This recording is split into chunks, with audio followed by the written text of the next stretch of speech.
আমি এখন আছি শেরপুরের ঝিনাইগাতি সেই মহারশী নদীর পাশেই। আপনি জানেন যে বিকেল ৩টায় হঠাৎ করেই পার্শ্ববর্তী ভারত থেকে নেমে আসা পাহাড়ি ঢলে কিন্তু ব্যাপক এলাকা নিমজ্জিত হয়েছে। ইতিমধ্যে মহারশী নদীর বন্যা নিয়ন্ত্রণ বাঁধ ভেঙে কিন্তু এই অঞ্চলে কয়েক হাজার ফসলের জমি কিন্তু নিমজ্জিত হয়েছে। এখানে শত শত জমি কিন্তু এখন পানির নিচে। কিছুক্ষণ আগে এখানে বন্যা নিয়ন্ত্রণ যে বাঁধটি আছে সেখানে প্রায় একটি জায়গাতেই ১৫০ মিটার বাঁধ ভেঙে এই এলাকার প্রায় কমপক্ষেও ১০টি বাড়ির ভেসে গেছে। সেই সাথে শত শত পুকুরের মাছ কিন্তু ভেসে গেছে। কয়েক মানুষ কিন্তু খুব একটা কষ্টের মধ্যে আছে। এখান থেকে মানুষের ঘর বাড়ি কিন্তু কমপক্ষে 10টি বাড়ি ঘর ভেসে পানির তোরে ভেসে নিয়ে গেছে এবং পুকুরের মাছ ভেসে গেছে। মানুষের ফসল কিন্তু এখনো পানির নিচে। আমি যদি আপনাকে একটু দেখাই, এখানে গাছপালা বাঁশের ঝাড় থেকে শুরু করে সবই কিন্তু পানি এখান থেকে নিয়ে গেছে। এবং আপনি জানেন গত 2 দিনের টানা বর্ষণ এবং উজান থেকে নেমে আসা পাহাড়ি ঢলে কিন্তু এই এই এই বন্যার সৃষ্টি হয়েছে। এবং বৃষ্টি কিন্তু আমি যতটুকু জেনেছি পার্শ্ববর্তী ভারতে কিন্তু বৃষ্টি অব্যাহত আছে এবং আমরা যতটুকু দেখেছি বিকেল 3টার পর থেকেই কিন্তু পানি প্রতিনিয়ত বাড়ছে। এবং এভাবে যদি পানি বাড়তে থাকে তাহলে কিন্তু বন্যা পরিস্থিতি আরও ভয়াবহ আকার ধারণ করবে, এমনটাই জানিয়েছেন আমাদের কাছে এই এলাকাবাসী। এবং তারা যে বলছে যে আসলে কিছুদিন আগে এই বন্যা নিয়ন্ত্রণ বাড়তি কিন্তু কিছুটা সংস্কার করা হয়েছে, কিন্তু নতুন নতুন এলাকায় বেশ কিছু জায়গায় কিন্তু বন্যা নিয়ন্ত্রণ বাঁধ আবারও ভেঙেছে।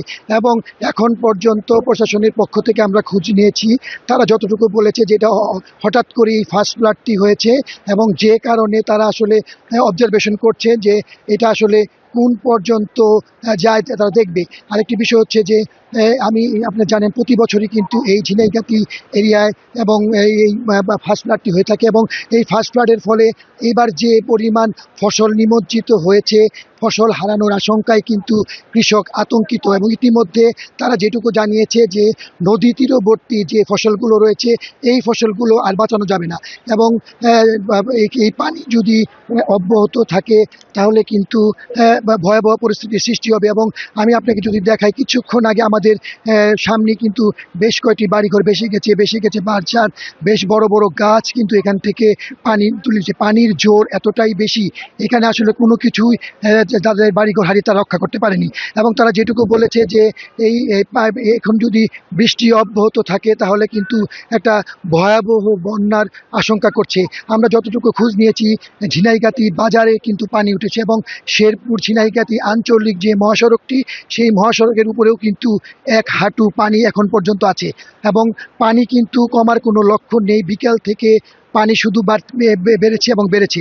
আমরা যতটুকু দেখেছি যে বিস্তীর্ণ এলাকা জুড়ে কিন্তু এই বন্যার পানি ছড়িয়ে পড়েছে। আমরা যতটুকু আমাদের কাছে খবর আছে এখন পর্যন্ত 15টি গ্রাম কিন্তু নিমজ্জিত হয়েছে এবং কয়েক হাজার আমন ফসল কিন্তু এখন পানির নিচে।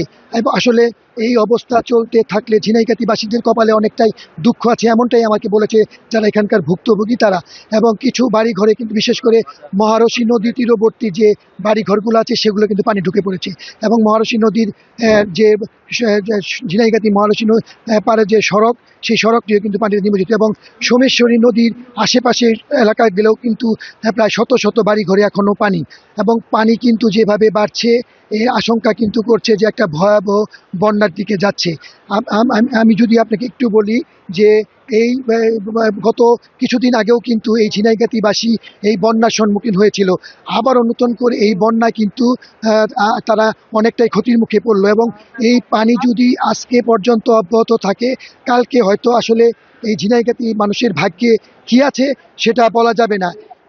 এই আমি যদি আপনাকে আরেকটু দেখাই যে এখানকার যারা আপনি দেখছেন শত শত মানুষ কিন্তু উৎসুক মানুষ সেই পানিগুলো কিন্তু দেখছে এবং এখানকার অনেকে ঘর বাড়ি হারিয়ে এই খোলা আকাশের নিচে তারা স্থায়ী নিয়েছে। এবং তারা বলছে যে এই দুর্বল বন্যা নিয়ন্ত্রণ বাঁধের যদিও সামনের দিকের অংশটা কিছুটা ঠিক করা হয়েছে, কিন্তু এই পিছনের যে অংশটি ছিল গতবারও কিন্তু এখানে এই বন্যা নিয়ন্ত্রণ বাঁধটি ভেঙে গিয়েছিল। এবং তারা কিন্তু এই বলেছে যে এই বন্যা নিয়ন্ত্রণ বাঁধ যদি এই গত কয়েকদিন আগেও ঠিক করা হতো তাহলে এই ক্ষতির সম্মুখীন তারা হতো না। এবং তারা আমাকে যতটুকু বলেছে যে আজকে যে ক্ষতিটার সম্মুখীন তারা হয়েছে এই বৃষ্টি আজকে যদি পার্শ্ববর্তী আপনি জানেন যে উজান থেকে নেমে আসা পাহাড়ি ঢলের কারণেই কিন্তু এই সৃষ্ট বন্যা এবং এই বন্যায় যদি সেই আমরা যতটুকু জেনেছি যে পার্শ্ববর্তী যে আসাম, সেই আসামে কিন্তু প্রচুর পরিমাণে বৃষ্টিপাত হয়েছে এবং এখানকার দুটি নদীর কিন্তু বিপদসীমার উপর দিয়ে প্রবাহিত হয়েছে, মহারশী এবং সোমেশ্বরী।